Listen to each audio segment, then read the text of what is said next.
The periscope pierced the surface waters of Dassel Bay on that fateful August morning in 1944. Commander Samuel Dealey pressed his eye against the circular lens. The Philippine Islands stretched beyond the horizon. What he saw through that narrow view confirmed his worst fears. His sonar operator had been right. A Japanese escort frigate bore down on them. The designation CD-22 was painted clearly on her hull. She cut through the water at maximum speed. Her bow threw spray high into the air. The enemy captain had pinpointed their exact location beneath these treacherous shallow waters. This moment would define everything. Dealey understood the weight of what came next. This calculation would be his last. Never again would he peer through a periscope at an approaching enemy warship. Never again would he make the split-second decision that had made him legendary throughout the Pacific submarine fleet. They called him the Destroyer Killer. His reputation had spread from Pearl Harbor to Australia. 3 torpedoes would streak away from his tubes, down the throat. The daring gambit that had revolutionized American submarine warfare. The tactic that transformed submarines from hunted prey into deadly predators. From vessels that fled destroyers to boats that actively hunted them. The explosion came in waves. 15 depth charges detonated in rapid succession. Each blast sent shock waves through the water. The USS Harder operated nearby in these same dangerous waters. Her crew heard every single detonation. The sound carried for miles underwater. Then came the terrible silence that followed. USS Harder vanished completely. Submarine serial number 257 disappeared from all records. Her crew of 79 men went down with her. They became names on a memorial wall. Yet their disappearance marked the culmination of something extraordinary. A tactical revolution that had begun just 14 months before this final moment. A single submarine commander had decided to rewrite the rules. The old doctrine about avoiding Japanese destroyers had been written by men behind desks. Men who had never faced what he was about to face in combat. Men who had never felt the deck plates shake under depth charge attacks. The story of how Samuel Dealey transformed American submarine doctrine starts in an unexpected place.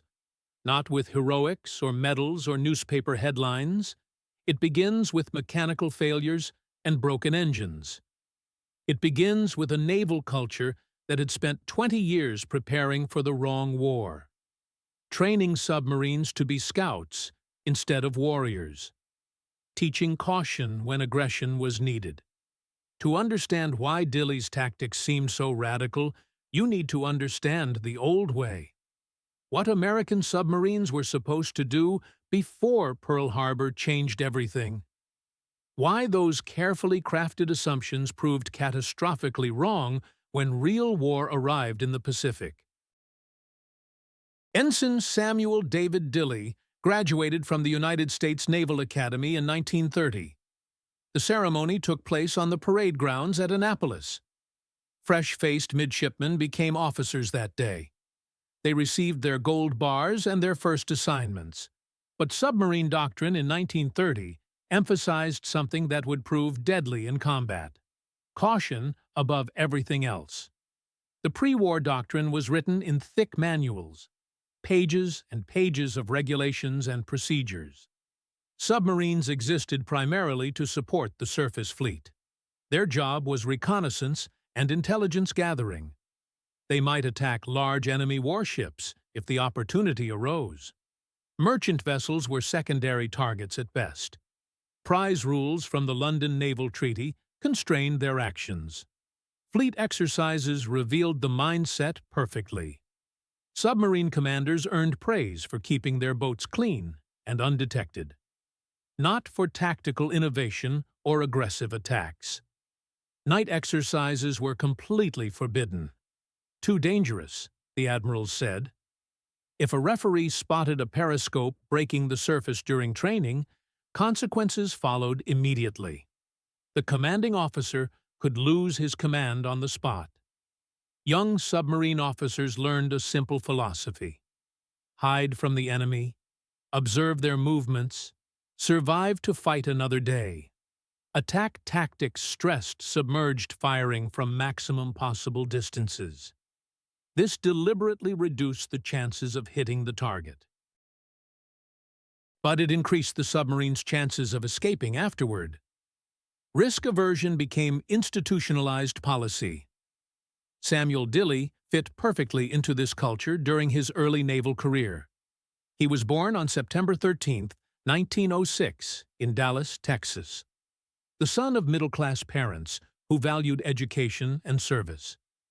He graduated from Annapolis in June 1930 with solid but unremarkable grades. His first assignment was aboard the battleship USS Nevada. The massive warship represented everything the Navy valued in 1930. Big guns, heavy armor, traditional tactics.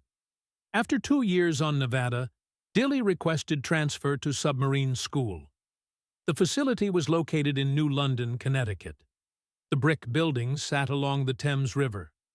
Inside, young officers learned the technical details of submarine operations: how to trim ballast tanks, how to calculate firing solutions, how to avoid detection by enemy forces. Dealey arrived at submarine school in 1934. His instructors found him quiet and methodical, not particularly colorful or dynamic. One commanding officer wrote in his fitness report that Dealey showed promise but lacked aggressive instincts. This assessment aligned perfectly with submarine culture in the 1930s. Aggressive officers were viewed with suspicion. The submarine service valued caution and technical competence above boldness. After graduating from submarine school, Dealey served on several different boats. The S-34 was an aging World War I design. Her hull was cramped and her equipment outdated. The S-24 was slightly newer, but still primitive by later standards. The Nautilus was one of the larger submarines in the fleet. The Bass represented more modern design concepts. On none of these boats did Dealey distinguish himself as particularly innovative or daring. In spring 1940, a significant change occurred in Dealey's career. He left submarine service temporarily for a surface ship assignment. The destroyer USS Reuben James needed an executive officer. Her commanding officer was Captain H.L. Edwards. Everyone called him Tex. He and Dealey had been close friends since their days together at Annapolis. The friendship would prove both meaningful and tragic. The destroyer was assigned to neutrality patrol duty. This involved working in the Gulf of Mexico alongside British warships. Their mission was to intercept German U-boats before they could attack Allied shipping. The assignment put American naval officers in direct contact with ongoing submarine warfare. They saw firsthand how deadly and ruthless underwater combat had become. October 31, 1941 changed everything for Samuel Dealey. A German U-boat sent a torpedo streaking toward USS Reuben James. The explosion tore the destroyer apart in seconds. Tex Edwards died instantly along with most of his crew. Only 45 men survived from the crew of 160. The loss devastated Dealey completely. His closest friend was gone. The randomness and violence of submarine warfare became intensely personal. When Japanese aircraft attacked Pearl Harbor just 5 weeks later, Samuel Dealey's sense of purpose crystallized instantly. He needed to get into this war. He submitted an immediate request for transfer back to submarine service. The Navy approved his request and gave him command of USS R-20. She was an aging test vessel used for training and equipment evaluation. Her best days were behind her, but she represented Dealey's pathway back to combat operations.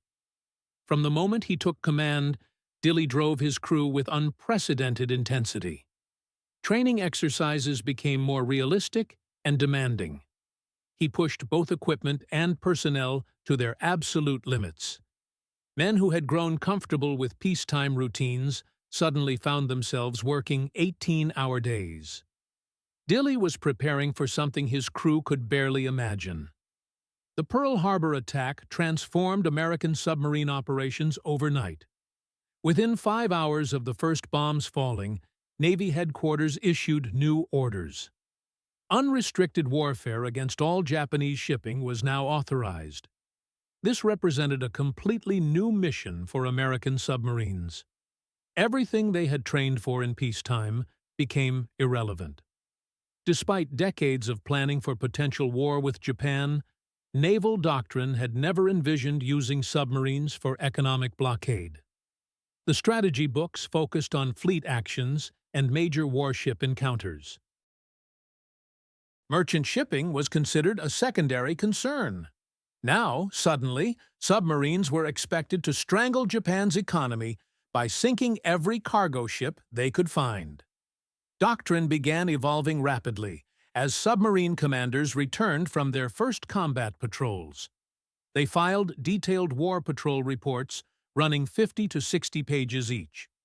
These documents became the foundation for new operational approaches. Every attack was analyzed and dissected. Successful tactics were identified and shared. Failed approaches were abandoned. Senior commanders added their assessments to each patrol report. They encouraged methods that worked and discouraged those that failed. Over months and years, accumulated combat experience coalesced into formal doctrine. The new approach emphasized offensive action over defensive caution, but the transformation proved extremely painful for many officers.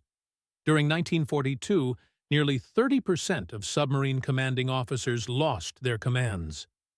Some were relieved for insufficient aggression. Others were removed for inability to achieve results. The Navy desperately searched for combat-ready replacements. They needed officers with both technical skill and psychological capacity. Men who could take calculated risks under fire. Men who could function effectively when depth charges were exploding around their boats. Samuel Dealey emerged as exactly the kind of candidate the Navy was seeking. His technical competence was unquestioned. His experience on the destroyer Reuben James had exposed him to real combat conditions. Most importantly, the loss of his friend Tex Edwards had given him powerful motivation for aggressive action against enemy forces.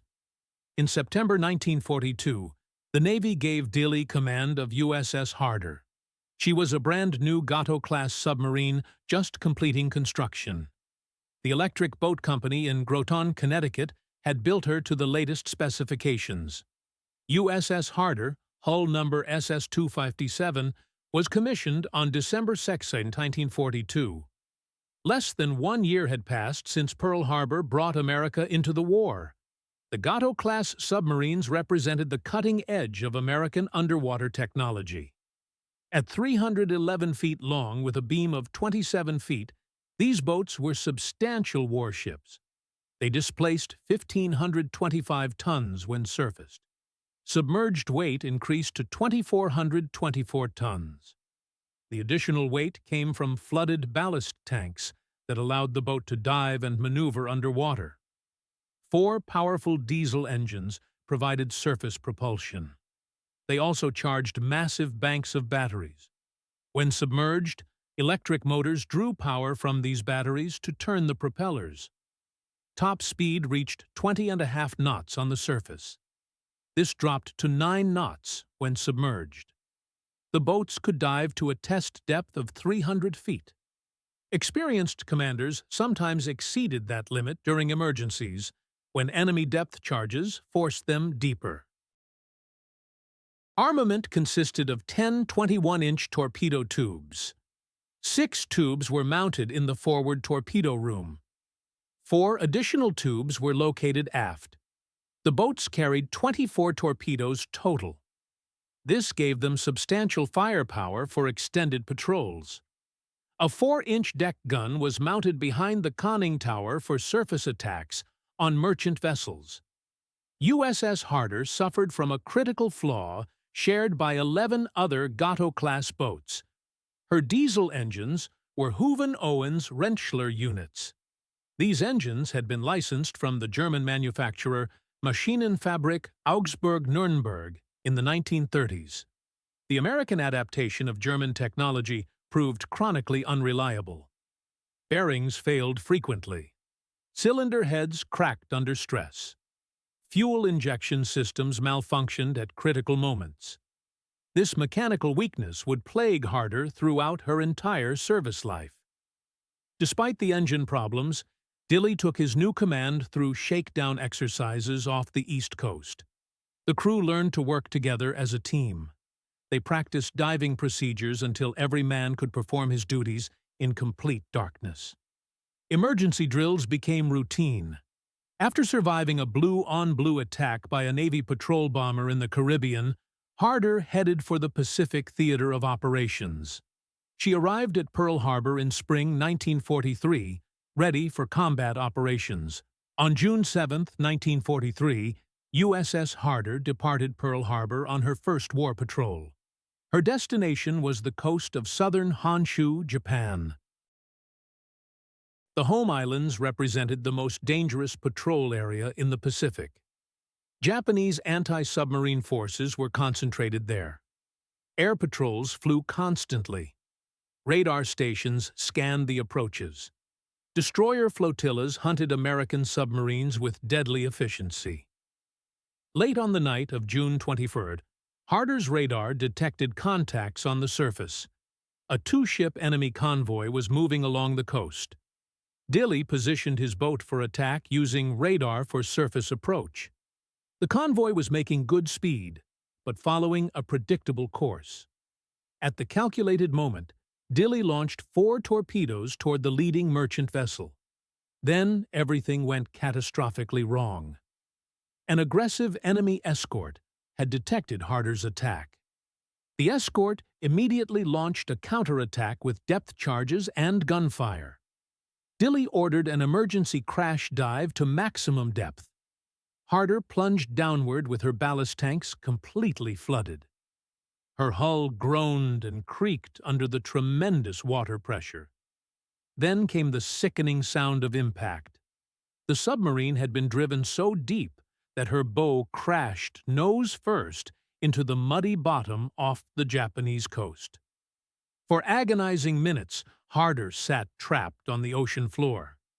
Depth charges continued exploding directly overhead. Each detonation sent shock waves through the trapped submarine. Men wondered if the next explosion would crack their pressure hull and flood the boat instantly. Finally, Dealey managed to blow ballast and back the submarine away from the bottom. Using minimal power to avoid detection, Harder slipped away from the area. It was an inauspicious beginning to her combat career. The encounter revealed critical realities about submarine warfare that peacetime training had never addressed. Japanese escorts were aggressive and highly skilled at anti-submarine warfare. Their sonar operators could detect submarines at remarkable distances. Their depth charge patterns were accurate and deadly. The ocean floor was often much shallower than American charts indicated. Navigation in enemy waters required constant vigilance and precise calculations. Most importantly, destroyers and escorts represented a mortal threat that most submarine commanders tried desperately to avoid. The fast, maneuverable warships equipped with depth charges and sonar represented the submarine's natural predator in the underwater food chain. Attacking a destroyer was considered extraordinarily risky, something attempted only when absolutely necessary, or when conditions strongly favored the submarine. But Samuel Dealey drew entirely different conclusions from that first harrowing encounter with enemy forces. He had faced a destroyer at its most dangerous moment. The enemy had detected his attack and responded with overwhelming force. Yet Harder had survived the encounter and remained fully operational. The boat could take more punishment than anyone had imagined. 2 nights later, on June 23rd, Dealey achieved his first real success of the patrol. He torpedoed the Japanese seaplane tender Sagara Maru. The 7,000-ton vessel absorbed multiple torpedo hits but refused to sink cleanly. Her crew managed to beach the damaged ship on a nearby shore. Japanese salvage teams later declared her a total constructive loss and abandoned the hulk. Over the next 4 days, Dealey attempted 7 more attacks on 3 different enemy convoys. Post-war analysis of Japanese records would credit him with possible damage to only 1 additional ship during these attempts. Many of his torpedoes missed their targets completely. Others struck but failed to detonate properly. The Mark 14 torpedo was plagued with technical problems that wouldn't be resolved until late 1943. Harder returned to Midway Island on July 7, 1943, with one of her 4 diesel engines completely broken down. The Houven-Owens-Rentschler unit had suffered a catastrophic bearing failure. Only 3 engines were operational for the return journey. After hasty repairs and loading spare engine parts, Harder returned to sea for her second war patrol in late August. She was heading once more for the dangerous waters around Honshu. This patrol would prove dramatically different from the first. In just 14 days of operations, Harder made 9 separate attacks on enemy vessels. Post-war examination of Japanese shipping records credited Dealey with sinking 5 enemy ships, totaling 15,000 tons. The submarine had found her stride, and her commanding officer had found his confidence. The first success came on September 9th, when Harder attacked and sank the cargo vessel Koyo Maru. Dealey managed to position his boat perfectly and fired torpedoes from optimal range. The merchant ship broke apart and sank within minutes. Remarkably, Harder ran past an enemy escort ship at just 1,200 yards distance without being detected. The escort's sonar operators completely missed the submarine. 2 days later, she sank another cargo ship named Yoko Maru. The attack was executed flawlessly with multiple torpedo hits that sent the vessel to the bottom immediately. On September 13th, Harder was forced to dive deep by enemy aircraft. What followed would test both submarine and crew to their absolute limits of endurance. Japanese escorts had triangulated Harder's position from radio intercepts and sonar contacts. They launched a severe depth charge attack that lasted over 2 full days. Nearly 48 hours passed with Harder trapped underwater. The boat's batteries began to drain from running submerged for so long. Temperature inside the pressure hull climbed steadily. Carbon dioxide levels rose to dangerous concentrations. The crew endured repeated explosions that shook the entire boat. With each detonation, men wondered whether it would be the one to rupture their hull and flood the submarine instantly. They maintained absolute silence to avoid giving away their exact position. Speaking above a whisper was forbidden. Footsteps had to be carefully muffled. Even dropping a wrench could bring down another barrage of depth charges. Finally, Dealey found a thermal layer in the water that confused Japanese sonar readings. These layers of water at different temperatures bent sound waves and created false echoes. Using this natural phenomenon as cover, Harder managed to slip away from her tormentors and escape to open ocean. On September 19th, a well-aimed torpedo sent the cargo ship Katsusan Maru to the bottom of the Pacific.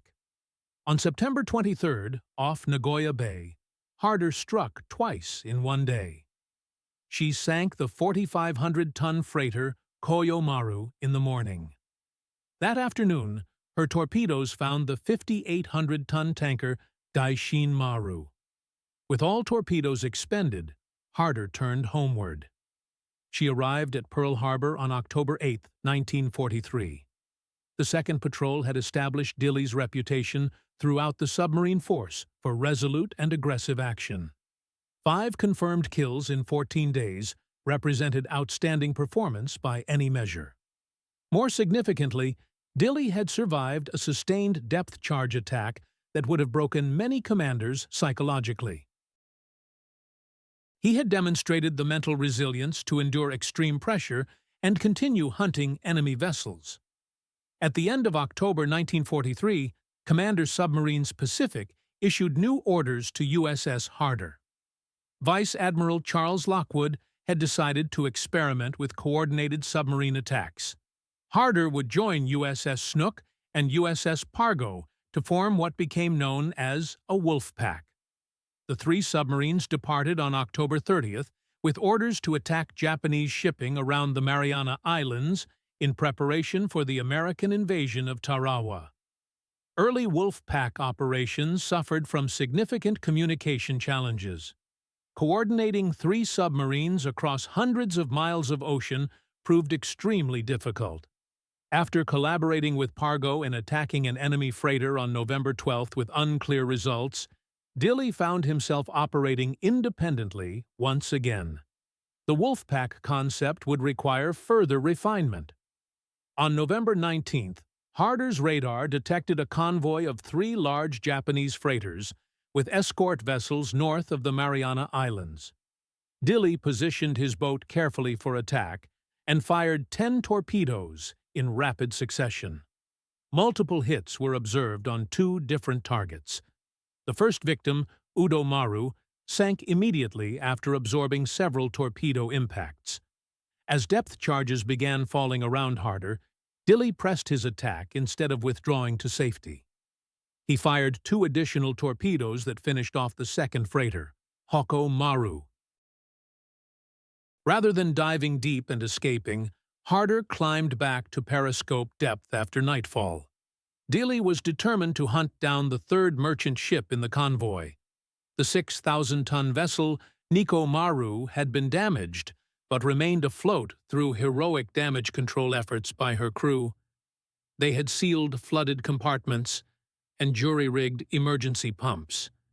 The ship was making slow headway toward the nearest port. Dealey stalked the crippled vessel through the night, firing multiple additional torpedoes. Rough weather conditions the next day finally sent the damaged freighter to the bottom. Harder returned to Pearl Harbor on November 30th and then sailed to Mare Island Naval Shipyard for comprehensive overhaul. Months of combat operations had taken their toll on both boat and crew. The troublesome diesel engines needed major repairs. Electronic equipment required calibration and replacement. The crew needed rest and recreation after prolonged combat stress. Returning to action in the Pacific Theater, Harder reached Pearl Harbor on February 27, 1944. She departed on her fourth war patrol on March 16th in company with USS Seahorse. The two submarines were assigned lifeguard duty during American airstrikes against Japanese-held islands. Their job was rescuing downed aviators who had been shot down during combat missions. On April 1, 1944, American aircraft launched major strikes against Woolley in the Caroline Islands. During these attacks, Harder received an urgent radio message. An injured pilot was awaiting rescue from the beach of a small enemy-held island west of Woolley. The situation was extremely dangerous with Japanese troops controlling the shoreline. Protected by air cover from American fighters, Dealey nosed Harder directly against a coral reef in shallow water. He maintained position using both propellers while sending a small boat ashore through dangerous breaking surf. Japanese snipers fired from concealed positions on the beach, but the rescue mission succeeded. Ensign John R. Galvin was brought aboard safely, despite his injuries. But the Fourth Patrol's most significant moment came 12 days later. This single engagement would revolutionize American submarine warfare against destroyers throughout the Pacific Theater. The tactical implications would spread throughout the entire submarine force.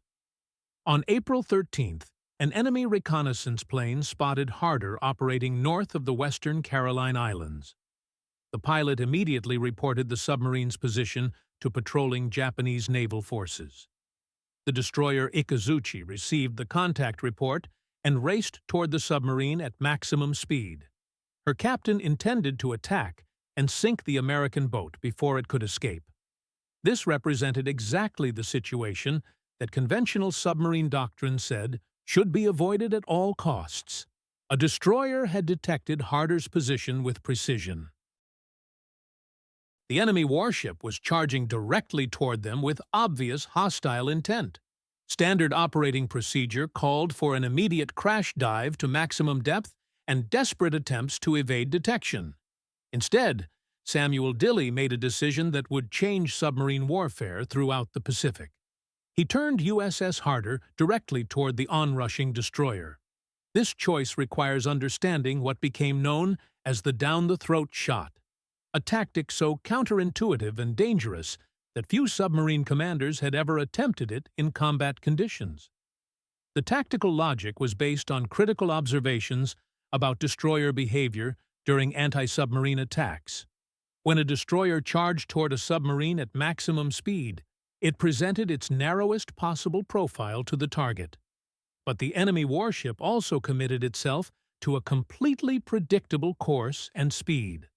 The destroyer captain had to maintain his heading to close distance and deploy depth charges effectively. This brief window of predictability created a unique opportunity for a submarine commander with precise timing and steady nerves. By firing multiple torpedoes in a tight spread with slight angular separation, perhaps 1 or 2 degrees apart, a submarine could send a cluster of weapons directly at the charging destroyer.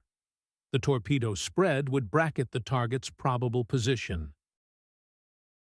By the time lookouts aboard the destroyer spotted torpedo wakes streaking toward them through the water, the range would be too close for effective evasive maneuvers. The destroyer's own speed and commitment to attack course would seal its fate. The tactic worked best in limited visibility or at close range when enemy lookouts had minimal time to react to the threat. But the down-the-throat shot required perfect timing, accurate firing solutions, and, above all else, the psychological capacity to maintain course toward an approaching destroyer. Most submarine commanders found that last requirement completely impossible to meet. Everything in their training and instincts screamed at them to dive away from the threat, to hide and evade rather than engage directly. As Ikazuchi closed to within 900 yards of USS Harder, Samuel Dealey fired a spread of 4 torpedoes directly at the charging warship. The range was point-blank by submarine standards. The destroyer had no time to maneuver. 5 minutes later, Ikazuchi disappeared beneath the waves with her hull torn apart by multiple torpedo impacts. Dealey's terse radio report to headquarters became instantly famous throughout the submarine service. Expended 4 torpedoes and 1 Jap destroyer. The understated language could not hide the revolutionary nature of what had just occurred. Dealey had not merely defended his submarine against a destroyer attack. He had deliberately engaged and sunk a destroyer using a method that violated every principle of established submarine doctrine. 4 days after sinking Ikazuchi, Harder demonstrated her continued operational effectiveness by sinking the 7,000-ton merchant ship Matsui Maru and damaging an escort vessel. Then, adding insult to enemy losses, she returned to Wolei and surfaced under cover of a rain squall to deliver shore bombardment against Japanese installations. The 4th Patrol ended at Fremantle Submarine Base in Western Australia on May 3, 1944. Dealey had accomplished something unprecedented. He had sunk a destroyer using revolutionary tactics. He had rescued a downed pilot under fire. He had sunk merchant vessels and damaged escorts. He had bombarded enemy shore positions. But even greater achievements and far greater dangers lay immediately ahead. In April 1944, American strategic planners had made a critical decision that would directly shape USS Harder's 5th War Patrol. Ultra-code-breaking intelligence had revealed devastating information about Japanese naval losses. The Imperial Japanese Navy had lost numerous destroyers in the savage battles around the Solomon Islands. These losses were creating an acute shortage of escort vessels just when Japan desperately needed them most. Destroyers that had once been considered secondary targets for American submarines were suddenly elevated to highest priority. A new directive went out from Commander Submarines Pacific with crystal-clear instructions. Sink destroyers wherever you find them. Target them deliberately and aggressively. Every Japanese destroyer resting on the ocean bottom was one fewer escort for enemy convoys, one fewer screen for fleet carriers, one fewer anti-submarine platform hunting American boats. With this strategic shift clearly in mind, Commander Dealey lobbied successfully for assignment to a specific patrol area. He requested the waters around the Japanese fleet anchorage at Tawi-Tawi, located off the northeast coast of Borneo. His reasoning was tactically sound and strategically brilliant. Tawi-Tawi sat near the rich Borneo oil fields, allowing Japanese warships to refuel without making the increasingly dangerous journey back to home waters. American submarines had cut Japanese oil supply lines so effectively that the entire combined fleet had to remain close to its fuel source. Ultra-intelligence indicated the Japanese were concentrating significant naval forces at Tawi-Tawi, including multiple destroyer flotillas screening the fleet anchorage. It represented a target-rich environment for any submarine commander willing to hunt the hunters. On May 26, 1944, USS Harder departed Fremantle with USS Redefined and headed northeast toward the Celebes Sea. The Fifth War Patrol would become the most celebrated submarine operation of the entire Second World War. But this patrol's first mission involved dangerous special operations rather than conventional submarine warfare. Harder had to infiltrate through heavily patrolled straits to pick up Australian commandos and Allied intelligence operatives from the enemy-held coast of Borneo. The mission required precise navigation and perfect timing to avoid Japanese patrols. On the night of June 6, 1944, USS Harder entered the treacherous Sibutu Passage between Tawi-Tawi and northern Borneo. The passage was narrow, heavily patrolled by enemy forces, and about as dangerous as anywhere in the Pacific for an American submarine to operate. At 19:30 hours, Dealey's radar operators detected surface contacts approaching from the north. A convoy of 3 large tankers was escorted by 2 destroyers. Dealey immediately gave chase on the surface, using Harder's superior surface speed to maneuver into optimal attack position. But the bright tropical moon illuminated the submarine clearly against the dark water. The destroyer Minatsuki spotted Harder's silhouette and turned immediately to attack. Dealey ordered an emergency dive, and at 21:59 hours, from a range of exactly 1,100 yards, he fired 3 torpedoes directly at the approaching destroyer. 2 torpedoes struck home with devastating effect. The destroyer exploded in a massive fireball and sank within 5 minutes. Of her entire crew, only 45 men survived the sinking.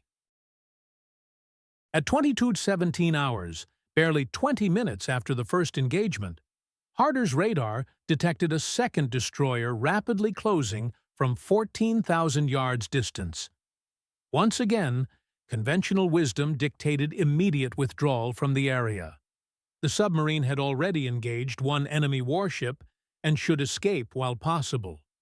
Samuel Dealey did exactly the opposite.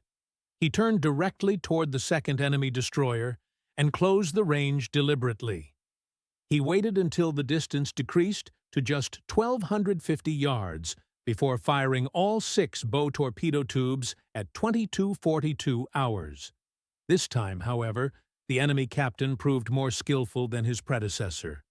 The Japanese destroyer captain managed to avoid all 6 torpedoes through violent evasive maneuvering. This forced Harder to dive deep to 400 feet and rig for silent running as depth charges began exploding overhead. Calm sea conditions and a fortunate thermal layer in the water allowed Harder to escape the counterattack that continued until well past midnight. This engagement demonstrated that the down-the-throat tactic worked best under specific conditions. Limited visibility helped hide the submarine's approach. A destroyer fully committed to attack course could not maneuver effectively, but alert enemies with room to maneuver could still avoid the torpedo spread and launch devastating counterattacks. Under favorable conditions with clear visibility, experienced enemy ship captains possessed the ability to avoid detection and engagement. Despite these challenges, Harder remained committed to completing her assigned mission. The evening of June 7th arrived with typical tropical intensity. At precisely 1940 hours, Dealey brought his submarine to the surface. The diesel engines coughed to life. Harder began her careful approach toward the Borneo coastline. Navigation required extreme precision in these shallow waters. Charts showed dangerous coral reefs scattered throughout the approach routes.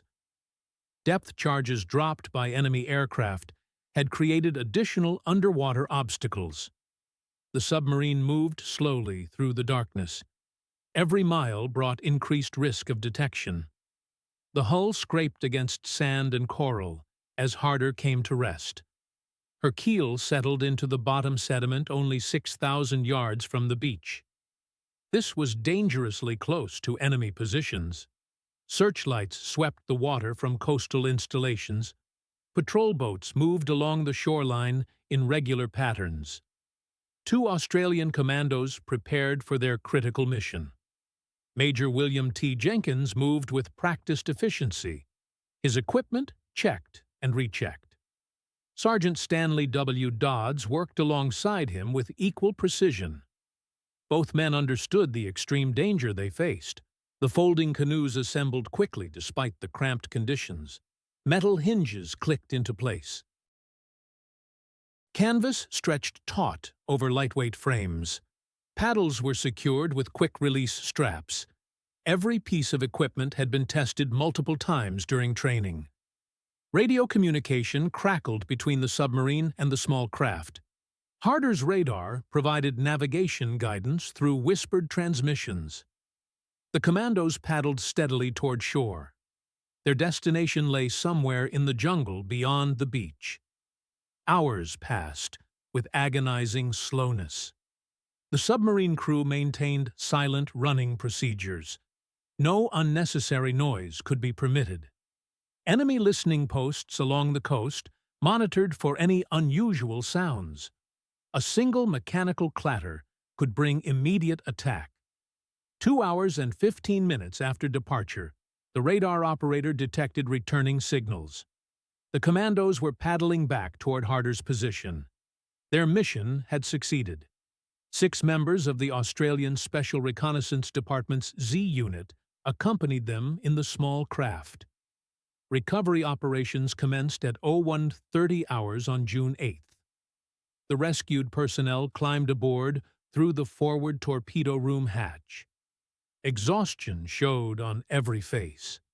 These men had been operating behind enemy lines for weeks. Their intelligence would prove invaluable for future operations. That same evening brought new challenges. Harder proceeded back through the treacherous Sibutu Passage. This narrow waterway offered the fastest route away from enemy territory. It also represented the most dangerous part of their escape route. The lookout spotted enemy vessels at maximum visual range.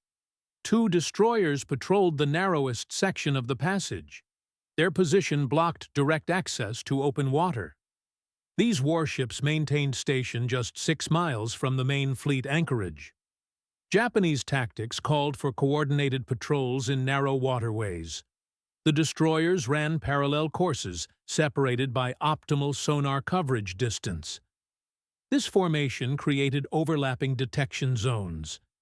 Any submarine attempting passage would face detection by at least 1 vessel. Dealey ordered immediate submergence.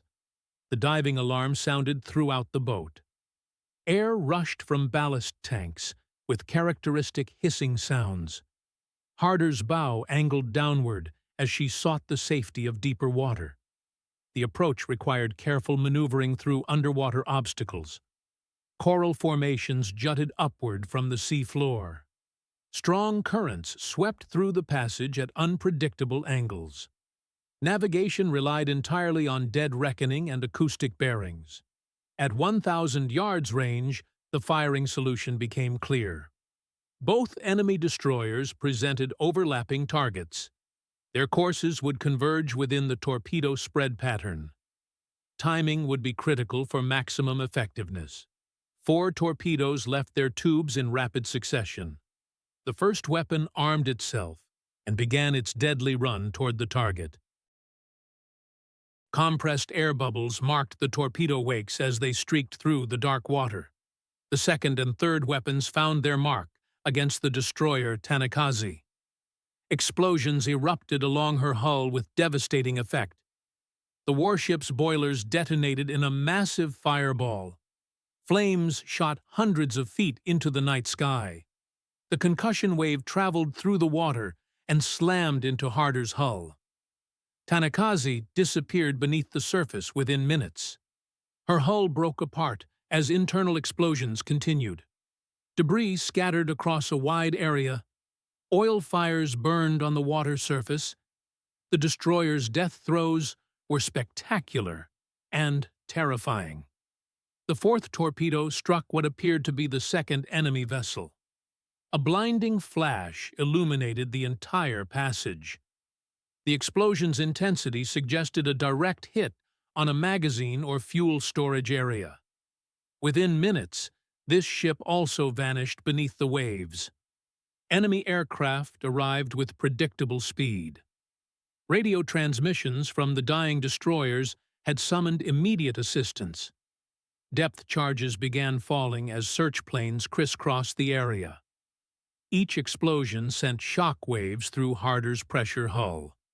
Dealey took his submarine deep and altered course toward the south. The main enemy anchorage at Tawi-Tawi required reconnaissance. Intelligence gathering remained a primary mission objective despite the successful destroyer engagement. Post-war examination of Japanese naval records confirmed Tanakaze's destruction. American observers reported witnessing the second destroyer's explosive demise. However, complete confirmation proved challenging due to incomplete enemy documentation. Many Japanese records were destroyed during the final months of the war. 2 days of intensive combat operations had produced remarkable results. Harder had confirmed sinking of at least 2 enemy destroyers. A possible third vessel might have been destroyed. Allied commandos had been successfully rescued from behind enemy lines. The heavily defended approaches to Japan's main fleet anchorage had been penetrated. The patrol's most significant phase lay ahead. June 10, 1944, brought clear skies and excellent visibility. Harder's periscope broke the surface during afternoon reconnaissance. The sight that greeted Dealey exceeded all expectations. A massive Japanese task force stretched across the horizon. 3 battleships dominated the formation with their imposing gun turrets. 4 cruisers provided intermediate firepower and anti-aircraft protection. Screening destroyers surrounded the capital ships in multiple defensive rings. This represented elements of Admiral Jisaburo Ozawa's mobile fleet, the most powerful naval formation Japan could assemble for decisive battle. Operation Ago planned to destroy American forces in the Philippine Sea through coordinated carrier and land-based air attacks. An overhead patrol aircraft spotted Harder's periscope at the worst possible moment. Radio transmissions immediately alerted the task force escorts. A screening destroyer peeled away from the main formation with deadly purpose. The enemy captain intended to force Harder down with depth charges.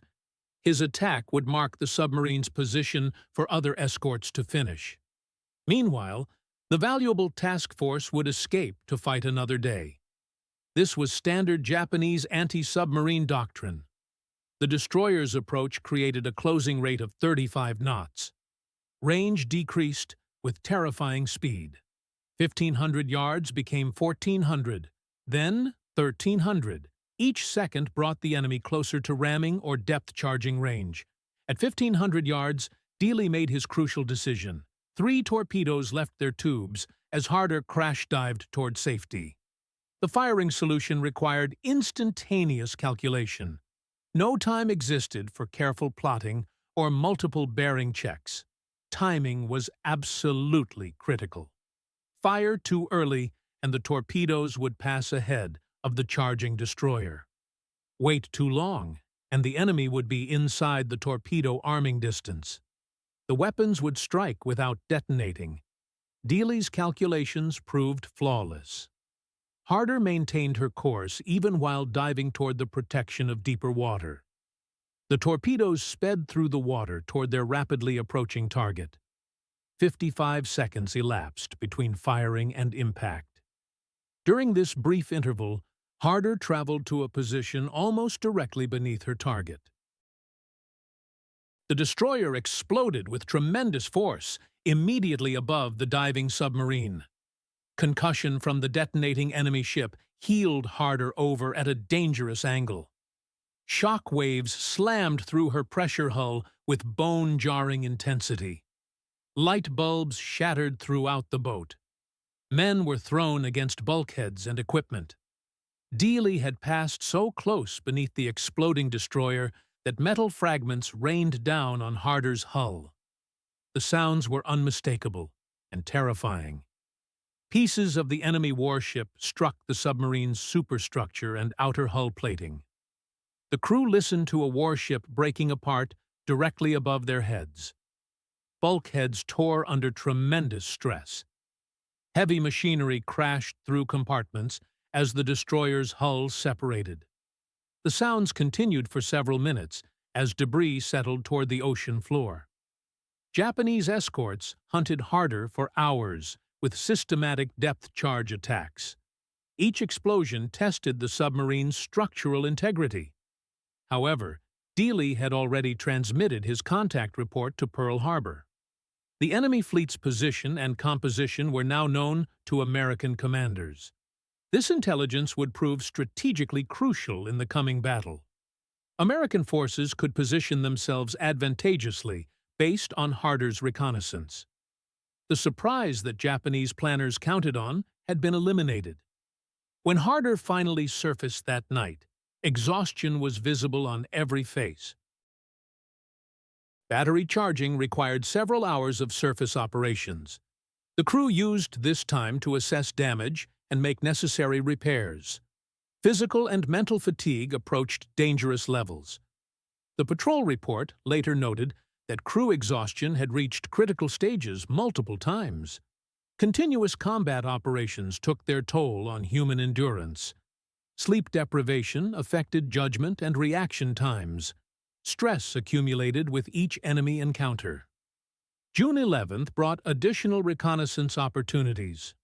Harder approached the Tawi-Tawi anchorage for detailed observation of enemy forces.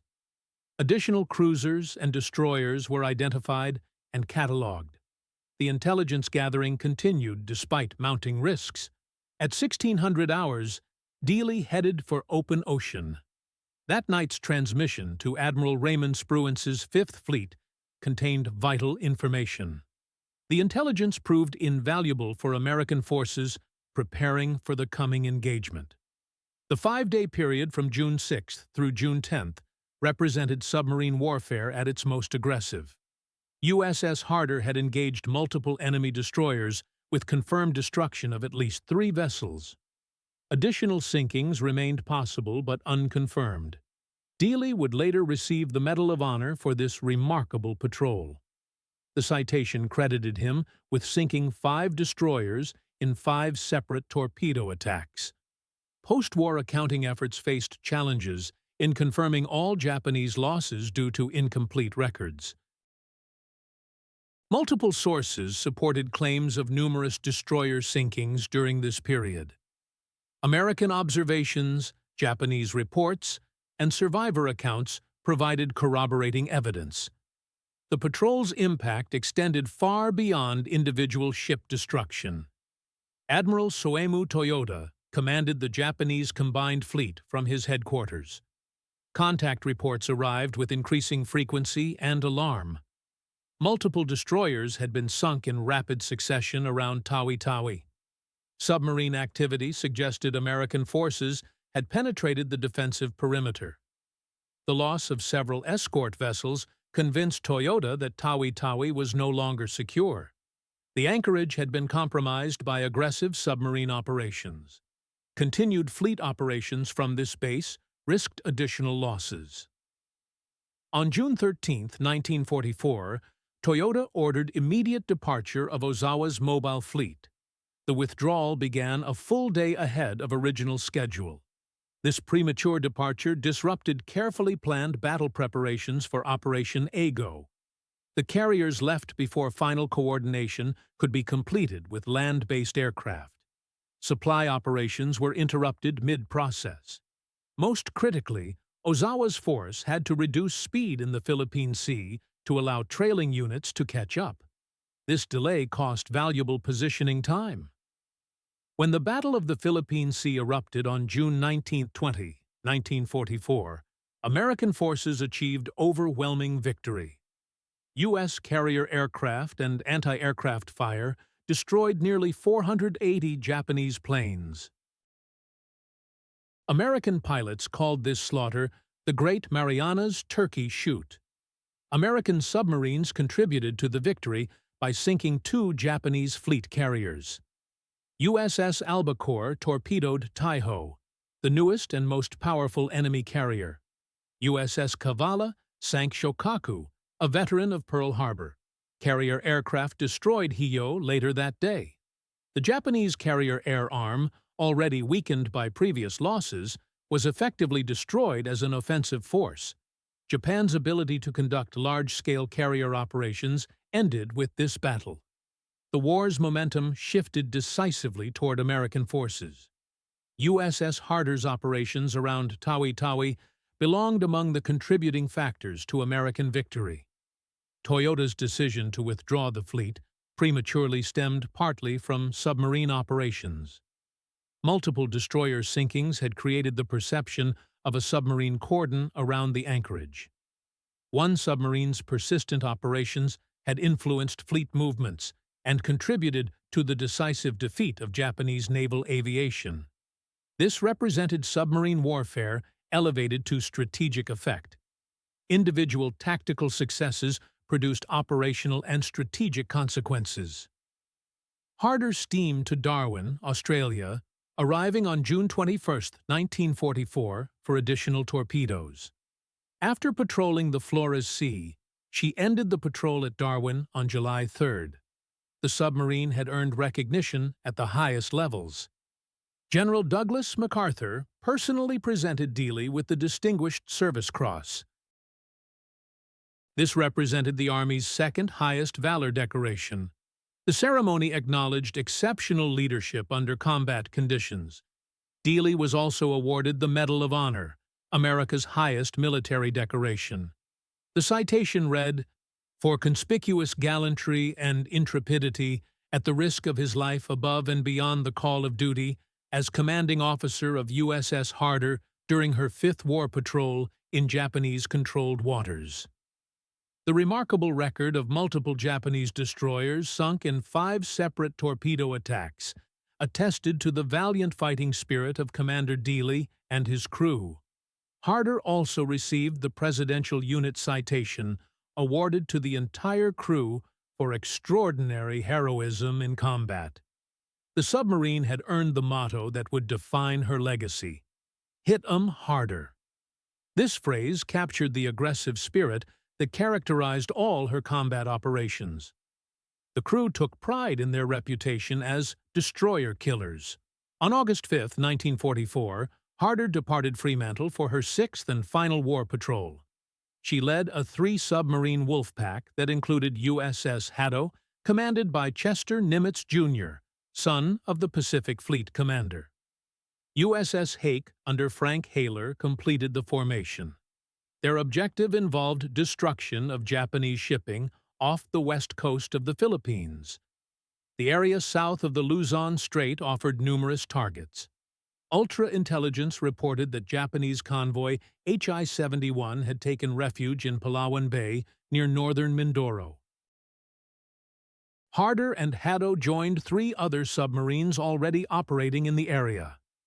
Dealey assumed tactical command as senior officer present afloat. His experience with coordinated operations made him the logical choice for overall command. On August 21st, the enemy convoy departed Palawan Bay at 05:45 hours.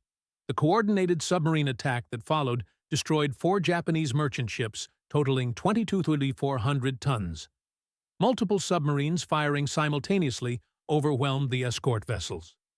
The next day, August 22nd, Harder and Harder attacked and sank the escort ships Matsu and Hiburi. These were Kaibokian-class coastal defense vessels that served convoy escort functions. Their destruction left merchant shipping vulnerable to follow-up attacks. That evening, Hake rejoined the wolf pack after completing her own patrol sector. At dawn on August 23rd, Hado attacked and fatally damaged the destroyer Asagao off Cape Bolinao. With her torpedoes expended, Hado departed for Biak to replenish. This left Harder and Hake to continue hunting in the dangerous waters off Luzon. Enemy air patrols increased dramatically in response to mounting shipping losses. Anti-submarine warfare units concentrated their efforts in this area. Before dawn on August 24, 1944, Hake's radar detected 2 enemy vessels emerging from Dassel Bay.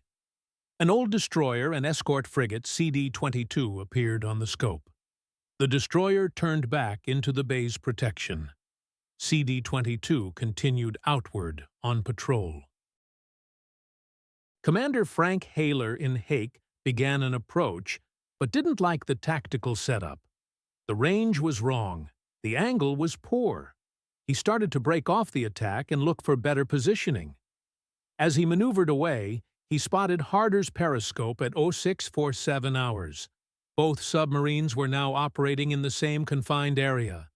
This created dangerous possibilities for mutual interference. CD-22's sonar likely detected at least one submarine. At 0710 hours, Haler observed that the escort ship appeared confused about which target to engage. The situation was fluid, complex, and extremely dangerous. Multiple submarines in close proximity created tactical complications. At 0728 hours, Haler and his crew heard 15 rapid depth charges explode in quick succession. The detonations came from Harder's direction. CD-22 had chosen her target and launched an immediate counterattack. Harder's last action was almost certainly an engagement with CD-22. Dealey had employed the direct approach that had succeeded on previous patrols. He positioned his submarine for optimal firing position. The torpedo tubes were loaded and ready. The firing solution was calculated with practiced precision. Range, bearing, speed, and angle on the bow all factored into the attack geometry.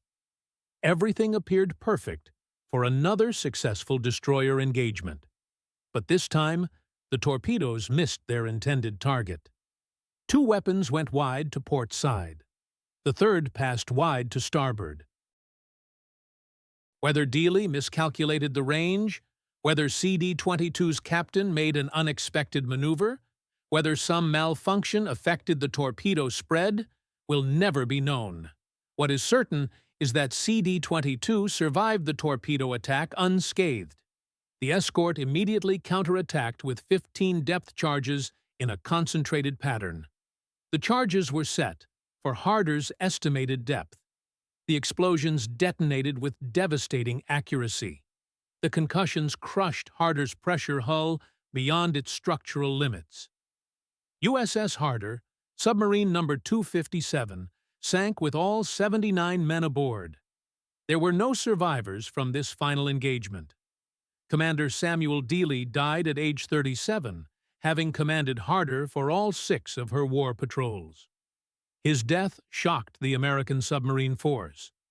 Many believed he had simply exhausted his luck after so many dangerous encounters. Others thought he had crossed the imperceptible line between calculated boldness and excessive risk-taking. The debate would continue for decades among submarine veterans and naval historians. Had the tactics that worked against fleet destroyers proven less effective against smaller, more maneuverable escorts? Had exhaustion from continuous combat operations degraded judgment or timing? Or had CD-22's captain simply executed the right defensive maneuver at the critical moment? The answer probably combined all these factors in tragic proportion. The direct engagement tactic was never guaranteed to succeed. It required optimal conditions, precise timing, and favorable circumstances. Dealey had succeeded multiple times through a combination of exceptional skill and good fortune. On August 24, 1944, those factors did not align in his favor.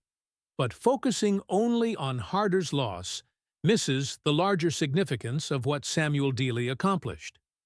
When he assumed command in December 1942, American submarine doctrine emphasized avoiding Japanese destroyers at all costs. Destroyers were hunters. Submarines were prey. The standard response to a charging destroyer was crash dive and evade at maximum depth. This defensive posture limited submarine effectiveness and gave destroyers psychological advantage in every encounter. Dealey challenged this assumption not through theoretical analysis, but through repeated combat action. He recognized that destroyers committed to attack ran predictable courses for critical seconds. Their own aggression created brief windows of vulnerability. A submarine commander with steady nerves and precise timing could exploit that window. Fire torpedoes directly at the charging destroyer before diving beneath it. This required exceptional courage and flawless execution. Between April and June 1944, Dealey sank multiple Japanese destroyers using this revolutionary method. His success fundamentally changed how submarine commanders throughout the Pacific Fleet approached destroyer encounters. The tactical revolution spread through patrol reports and professional discussions. Other submarines began adopting similar approaches with increasing success. The psychological impact was profound on both sides of the conflict. Japanese destroyer captains, previously confident hunters of submarines, now faced the possibility that their prey might attack rather than flee. Aggressive pursuit of submarines became more cautious and less effective. This reduced the destroyer's traditional advantage in anti-submarine warfare. Meanwhile, American submarine commanders gained confidence that destroyers could be engaged and defeated rather than merely evaded. The strategic impact extended beyond individual ship sinkings. When Dealey's operations around Tawi-Tawi convinced Admiral Toyoda to withdraw the Japanese fleet prematurely, a single submarine's persistent operations had influenced fleet-level outcomes. This was submarine warfare elevated to strategic effect. Individual tactical innovations produced operational consequences that affected major naval campaigns. The cumulative impact changed the entire character of submarine operations in the Pacific. During her 6 war patrols, Harder sank 16 enemy ships, totaling 54,002 tons, according to post-war accounting. This made Dealey the 5th highest-scoring American submarine commander of the war. His record included both merchant vessels and valuable warships. Post-war analysis credited Harder with sinking 4 confirmed fleet destroyers, plus 2 Kaiboken coastal defense ships. This represented the most enemy warships sunk by any American submarine during the conflict. 6 battle stars and the Presidential Unit Citation recognized Harder's combat achievements. But statistics don't fully capture the tactical revolution that Dealey pioneered. Before his innovations, submarines avoided destroyers whenever possible. After his demonstrations of direct engagement, submarines could hunt them actively. The direct engagement approach became standard doctrine taught to submarine commanders throughout Commander Submarine's Pacific. The method spread through shared patrol reports and tactical discussions at submarine bases. Other commanders executed successful destroyer attacks throughout the war's final year. Japanese destroyer forces never fully recovered from the mounting losses inflicted by American submarines. The psychological advantage had shifted permanently. American submarines destroyed 1,314 enemy ships, totaling 5.3 million tons of shipping. This represented 55% of all Japanese ships lost during the war. Submarines strangled Japan's war economy by severing supply lines between the home islands and resource areas. Submarines also hunted and sank Japanese warships, including carriers, battleships, and cruisers. They conducted reconnaissance missions, rescued downed pilots, inserted special operations forces, and gathered vital intelligence. Admiral William Halsey, commander of the Third Fleet, later reflected on the Pacific War's decisive weapons. "If I had to give credit to the instruments and machines that won us the war in the Pacific, I would rank them in this order: submarines first, radar second, planes third, bulldozers fourth." American submarines earned that recognition through relentless operations pioneered by commanders like Samuel Dealey. The silent service transformed from cautious scouts into an offensive force that Japanese shipping could neither avoid nor adequately defend against. In May 2024, 80 years after Harder's loss, the Lost 52 project announced discovery of the submarine's wreck in the South China Sea. The hull rests near Luzon at a depth exceeding 3,000 feet. Imagery showed the structure relatively intact, except for depth charge damage aft of the conning tower. The damage pattern confirmed where CD-22's attack struck with fatal effect. The tactical legacy extends beyond any single submarine or commander. The method Dealey pioneered demonstrated that submarines didn't have to remain passive targets. Submarines could engage directly when conditions favored such action. This expansion of tactical options represented Dealey's lasting contribution to submarine warfare. He didn't eliminate the destroyer threat or make submarine operations safe. But he demonstrated that resolute action could succeed. Direct engagement offered real possibilities. Submarines possessed capabilities beyond those envisioned in pre-war doctrine. The psychological shift affected Japanese destroyer operations throughout 1944 and 1945. Destroyer commanders understood that American submarines might attack rather than evade. Charging a detected submarine carried risks beyond the traditional anti-submarine warfare scenario. This possibility changed destroyer behavior patterns fundamentally. American submarines gained freedom of action as Japanese destroyers became more cautious in their pursuit. Convoys traveled with fewer escorts because destroyer losses mounted faster than replacements could be built. Fleet operations suffered from inadequate screening forces. The cumulative effect of persistent American submarine operations, including the focused targeting of destroyers that Dealey exemplified, weakened Japanese naval capabilities across multiple dimensions. Individual tactical innovations produced strategic consequences. Samuel Dealey commanded USS Harder for 6 war patrols spanning 21 months of continuous combat operations.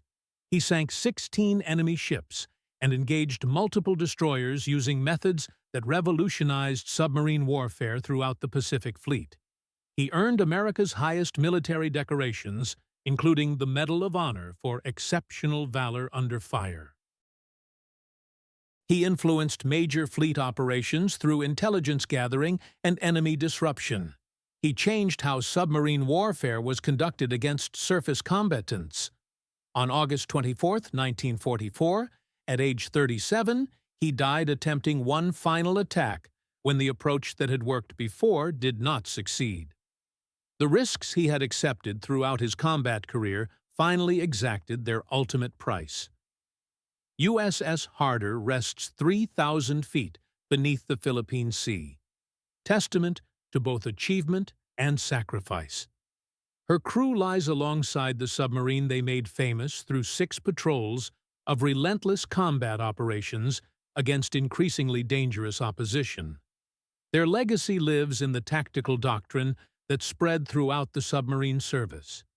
The aggressive spirit that helped strangle Japanese naval power contributed significantly to Allied victory in the Pacific.